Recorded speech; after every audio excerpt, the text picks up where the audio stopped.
Assalamualaikum warahmatullahi wabarakatuh. Semangat pagi, salam sehat untuk kita semua. Alhamdulillahirrahmanirrahim. Puji dan syukur kehadirat Tuhan atas limpahan karunia dan rahmatnya. Pada kesempatan yang baik, saya akan menyampaikan presentasi materi dari peralihan hak atas tanah dari salah satu layanan kantor pertanahan di bidang pemeliharaan data pendaftaran tanah. Dalam contoh ini, yaitu layanan pendaftaran tanah, yaitu kemudian data pendaftaran tanah di kantor pertanahan, dengan contoh yang paling banyak layanan adalah dari perbuatan hukum, yaitu jual beli, dan peristiwa hukum adalah waris. Adapun alur peralihan haknya atas tanah dapat juga kita lihat di paparan ini, jual beli. Pertama, tentu saja kita akan menanyakan persyaratan peralihan hak atas tanah jual beli. Persyaratan peralihan hak atas tanah ini, yang pertama, formulir permohonan yang sudah diisi, kedua, surat kuasa apabila dikuasakan, kemudian ketiga, fotokopi identitas pemohon, yaitu KTP, dan juga didampingi oleh kartu keluarga, dan kuasanya apabila dikuasanya telah dilegalisir. Keempat, sertifikat atas tanah atas daftar rumah susun. Kelima, akte jual beli dari BPAT. Kemudian yang ini juga isinya ya, ada pembukaan akte, badan akte, komparasi akte ya, memuat isi dan juga penutup akte yang ditandatangani oleh para pihak, Satgas dan BPAT. Kemudian yang keenam, fotokopi KTP dan para pihak penjual dan pembeli dan atau kuasanya ya, jadi foto para pihak. Yang ketujuh, izin pembinaan hak apabila di dalam sertifikat atau SK-nya ada persyaratan tersebut. 8, fotokopi SPPTB tahun berjalan yang telah dan juga pelunasannya. Ke-9, fotokopi SPPTB tahun berjalan yang telah dilakukan aslinya oleh petugas loket ya. Ini jadi BPATB. 10, melampirkan peta zona nilai tanah. Yang 11, bukti bayar SPPH yang dibayar oleh kantor pajak Pratama ini dari pihak penjual. Kemudian pertanyaan kedua, bagaimana sih proses peralihan atas tanah? Yang pertama ini secara manual ya, adalah pemohon datang ke kantor pertanahan membawa berkas dengan lengkap di loket pelayanan ya, dicek biasanya oleh notaris PPAT ya, kan yang membuat akte yang mendaftar. Kemudian pemohon mengambil nomor antrian di loket, ditunggu hingga dapat dipanggil oleh petugas. Yang ketiga, formulir permohonan diisi dan ditandai oleh pemohon atau kuasa yang dilengkapi materai, kemudian diserahkan ke petugas loket. Yang keempat, petugas loket pelayanan siap menerima dan meriksa dokumen permohonan. Kemudian proses peralihan atas tanahnya, ya, setelah dinyatakan lengkap, ACC dan clear, pemohon membayar biaya pendaftaran. Kemudian berkas diproses pada layanan pencatatan dan penerbitan sertifikat tanah. Dan yang ketujuh, penyerahan sertifikat di loket pelayanan ya. Tentunya ini tidak secepat yang ini ya, tentunya ada durasi waktunya, nanti akan dijelaskan di slide berikutnya. Kedelapan, pemohon mengambil sertifikat atas tanahnya atau satuan rumah susun. Kemudian standar pelayanan peralihan atas tanah ya, sesuai dengan Peraturan 1 Nomor 1 Tahun 2010 dan SPOPP dan SPP 3, standar pelayanan pertudutan pertanahan. Yang pertama, informasi berkas untuk permohonan peralihan jual beli pada KKP, kegiatan komputerisasi pertanahan. Yang ini kita lihat informasi berkas ya. Jadi kalau ada di layanan anjungan yang mandiri di kantor pertanahan bisa dicek berkasnya, itu nomor berkas misal nomor 3539 tahun 2021, kemudian dicari ya. Ini tentunya adalah informasi layanan di di office kantor pertanahan di dalam ya. Misalnya kita cari nomor berkas sekian ya. Kemudian kegiatannya peralihan hak, tanggal pendaftarannya tanggal 2 bulan 6 tahun 2021 jam 12.25.14. Nah, ini kita lihat statusnya selesai.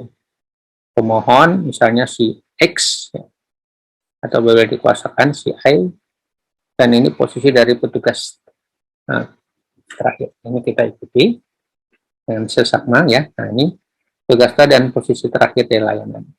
Ini jadi pemohon, pemberi kuasa, kemudian membayar ya, ada kode billingnya, kode pembayaran, nanti dibayar di bank persepsi ya, bisa juga online.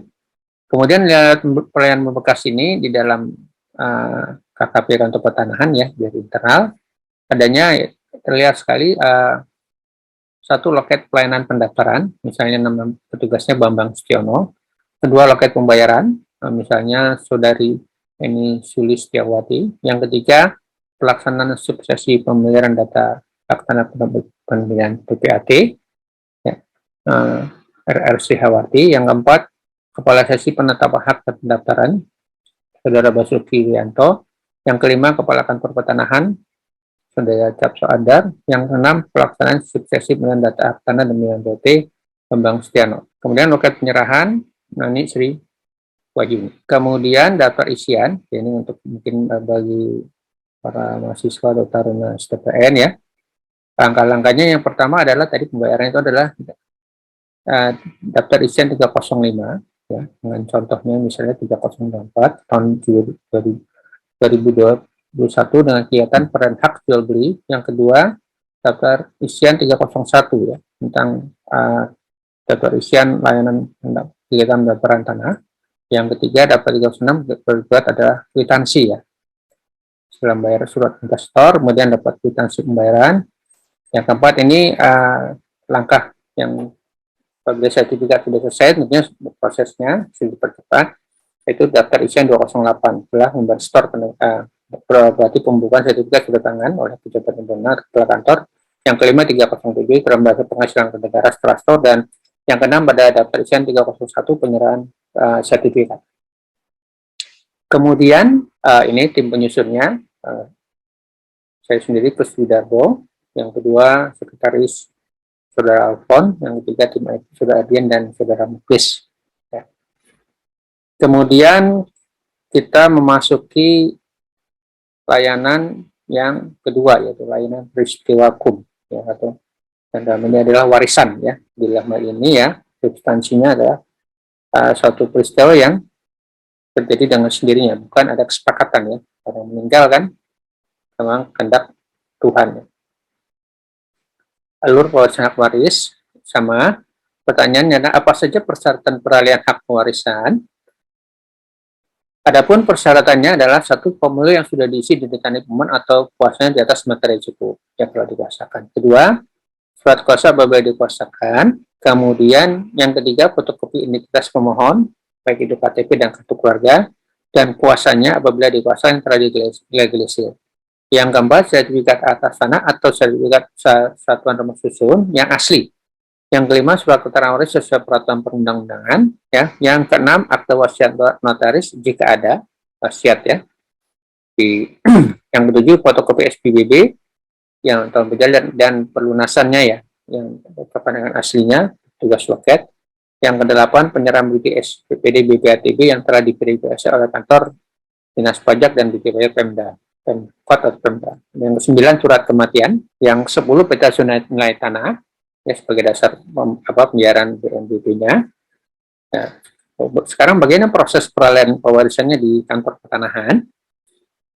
Yang pertama, pemohon datang ke kantor pertanahan membawa berkas dengan lengkap. Pemohon mengambil nama antrian di loket, ditunggu sehingga dipanggil oleh petugas. Kemudian yang ketiga, formulir permohonan diisi dan ditandatangani pemohon atau kuasanya dengan bermateri cukup, kemudian diserahkan kepada petugas loket apabila dikuasakan. Yang keempat, petugas loket pelayanan menerima dan memeriksa dokumen permohonan. Kemudian proses peralihan hak pewarisan, satu, pemohon membayar biaya pendaftaran, ya, kemudian proses peralihan hak pewarisannya berkas diproses pada lain catatan dan penerbitan sertifikat. Tentu ini kemudian dilakukanlah penyerahan sertifikat di loket pelayanan. Mohon kemudian mengambil sertifikat hak atas tanah atau satuan nomor susunnya. Sama standar pelayanan dengan Perkaban nomor 1 tahun 2010 tentang standar prosedur pelayanan pertanahan ya, dan biaya penyerahan dengan 5 hari kerja, penyerahan sertifikat, tarif pelayanan hak ya, tertentu ya. Informasi berkas itu permohonan peralihan hak pewarisan pada KKP, pada komputer kegiatan pertanahan atau kegiatan komputer si pertanahan ya. Dilihat saya ada sekitar digital secara transparan, ya sama seperti yang juga beli juga ada nomor berkas, tahun berkas ya, bisa dimonitor atau enggak ada apabila ada anjungan layanan mandiri di kantor pertanahan. Informasi berkas ini data dari alur dari dalam ya, mau berkas, nama kegiatannya, peralihan pewarisan, kemudian tanggal pendaftarannya, kemudian statusnya selesai ya, kemudian pemohonnya misalnya si X, boleh dikuasakan siapa, dan tugas dan posisi terakhir layanan. Kemudian berbiaya pian tadi sudah ada rumusnya ya, yang berdasarkan PP 108 tahun 2015 tentang PNBP di Kementerian ATR BPN ya. Kemudian tentunya di sini sudah dengan kode billing ya, jadi menghindari tatap muka ya. Jadi bayaran itu di bank persepsi ya, bisa dengan online. Riwayat perjalanan berkas dan daftar isiannya ya, ini juga sifatnya untuk pelatihan atau sifatnya turistik bagi taruna atau mahasiswa STPN. Yang satu adalah posisi di loket pelayanan pendaftaran, yaitu kemudian di loket pembayaran. Yang ketiga, pelaksanaan di substansi atau di substansi pemeliharaan data Pertana dan pembinaan BPAT. Yang keempat, kepala sesi penataan hak dan pendaftaran. Yang kelima, pejabat yang mendatangi kepala kantor pertanahan. Yang keenam, pelaksana dari subsidi pembelian data hak tanah dan pembinaan BPAT. Dan yang ketujuh adalah selesai sertifikat serahkan di loket penyerahan sertifikat. Daftar isiannya ya, alurnya daftar isian ke-301 yaitu daftar isian kegiatan layanan pendaftaran tanah, kemudian daftar isian 305 itu ini akan diberikan akan pembayaran sifatnya SPS, surat perintah store, jadi berapa biaya yang harus dibayar oleh pemohon. Ketiga, kemudian dibeli tadi kwitansi ya bayarannya SPS itu ya. Kemudian beberapa pekerjaan selesai, daftar isian 208 bahwa pekerjaan pendaftaran tanah telah selesai. Jadi yang kelima, daftar isian 307 adalah telah di store biaya itu kepada negara ya. Jadi kalau dan 307 ada sertifikat selesai. Jadi kepala daftar isian 2 itu sifat administrasi, kalau administrasi yang 3 ada biaya keuangan negara. Susunnya adalah saya Kusudardo, kedua saudara Alfon, ketiga saudara Andrian Pria Pertama, keempat saudara Muklis Adi Putro. Demikian ya paparan ini. Jadi hanya memang di lapangan, nyataannya di kantor pertanahan sudah ada layanan online. Jadi pada saat pendaftaran akta atau bahkan pengecekan sertifikat sudah online ya. Jadi kita akan sampaikan materi sendiri, dan juga pendaftaran aktenya sudah juga diawali dengan online. Bagi pemohon atau biasanya kalau pembuatan akte PPAT itu hadir, sudah tidak hadir tapi cukup mengupload ke kantor pertanahan. Nanti biasanya kalau yang pada PPAT karena memang punya kewajiban mendaftar, diberikan linknya dan passwordnya masing-masing PPAT dan juga dari jenis lainnya. Jadi pengecekan sendiri, layanan sendiri ya. Sedangkan untuk yang pemohon itu tidak diberikan linknya, karena sebenarnya dari mohon aja kan seperti waris atau wakaf atau lelang ya, bisa langsung ini dibantu di scan di kantor pertanahan. Demikian presentasi saya. Apabila ada kekurangan mohon dimaafkan. Wabillahi taufiq wal hidayah. Assalamualaikum warahmatullahi wabarakatuh.